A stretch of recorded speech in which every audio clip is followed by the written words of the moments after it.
It's David Lawrence here. I'm founder at Vine Resources. We are back in London after a few of us attended the IBC event in Amsterdam. It's still its last day today, but for those who are not familiar with it, that's the broadcasting and technology event in Amsterdam, where a number of companies from all over the world are showcasing both their hardware, software, and future tech. A really fascinating show. And it was also a great chance to network with lots of people. There was lots of things going on where you could network around with people. And it just reminded me of an event I went to a few weeks ago where I went to a networking event.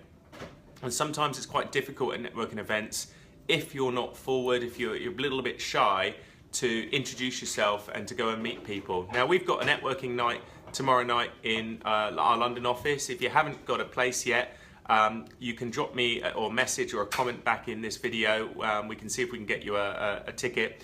But networking events are a great opportunity for you to meet industry peers, to share ideas and to find out what things are going on. And sometimes if you're a little bit shy, you may not feel comfortable going on networking night, particularly if you don't have a friend with you. A lot of people like to go with other people. But what I was just going to advise to you is don't be shy. Get to as many networking nights as you can. Find out what's going on in the industry. There's also lots of networking breakfasts if you can't make the evenings. There's even networking lunch meetups inside your company perhaps, or inside companies. You can check for events on things like Eventbrite or Meetup, something that's interesting in your area.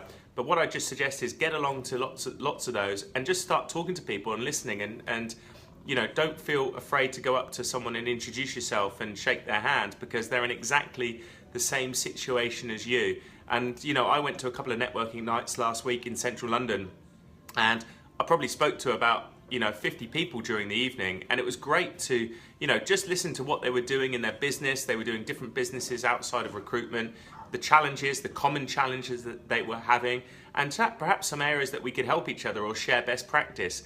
And again, if you're a candidate and perhaps looking to excel in your career or to move it forward, just those chance meetings, you can meet up with those people, you can connect with them while you're there. If you enjoyed their conversation, you enjoyed their engagement, just ask for their full name, ask where they work, hit them up with a LinkedIn connection, personalize that connection and just say, hey, it was great to meet you. You could even do it on the spot if you really wanted to, but otherwise just take their name and then do it later that evening and personalize it, and then you've got a new connection and someone you can keep in touch with. If you've got any questions about networking or how to get the best out of it, you can drop a comments section here on Facebook. And if you've got any other questions and like to ask